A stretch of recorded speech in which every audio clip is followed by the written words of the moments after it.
তিনটে শাড়ি পরেছে, দেখো না শাড়ি পরার কারণ ছিঁড়ি নেই, সেখানে যা তারপরে চলে এসেছে পুত্র কোথায়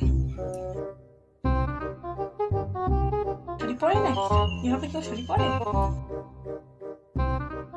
আমাদের মধ্যে মডার্ন থোড়ি হতে পারবে, তাই আমি সব শাড়িগুলো ওরা ঠিকঠাক পরে না। কি বিচ্ছিরি শাড়ি পরেছে।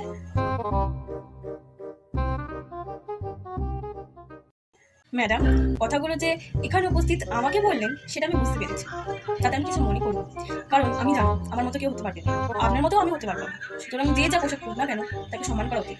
যদি আমার এই শাড়িটা খুব বাজেও লাগে, সেটা তো আমি পরেছি না, আপনার কোনো গায়ে লাগার কোনো প্রশ্নই ওঠে না। আর আপনি যেরকম মডার্ন শাড়ি পরেছেন সেটা মনে হচ্ছে না পরাই ভালো ছিল, খুব কিছু মনে করবেন না, এটাই সত্যি। আপনার মতো পোশাক আশাকে থেকে আমার এই বিচ্ছিরি শাড়ি, নোংরা শাড়ি আপনার যেরকমই মনে হোক না কেন সেটাই আমার কাছে অনেক সুন্দর, আর এটা আমার বর দিয়েছে। সেটা গায়ে আমি এই কথাটা ওকে এবার সম্মান করতে হবে, পরে এসছে একটা বিচ্ছিরি শাড়ি। আমার মতো মডার্ন হয়ে দেখা না, এতই যখন বলতে পারিস তখন মডার্নটা হয়ে দেখা, আমার মতো মডার্ন হয়ে আমার চোখের সামনে দাঁড়িয়ে দেখা তুই কতটা মডার্ন হতে পারিস।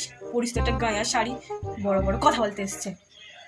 এখানে উপস্থিত আমাকে যেভাবে অপমান আপনি করলেন তার উত্তর আমি ঠিক দেবো, এবং তৈরি থাকুন আপনার থেকে বেশি মডার্ন আমি হয়ে দেখাবো। যেদিনকে আপনার সামনে আমি মডার্ন হয়ে দাঁড়াবো সেদিনকে আপনার পায়ের তলা থেকে ওই মাটিটাই সরে যাবে, এটা আমার কথা। 2000 years later. গাইয়া মে তুই?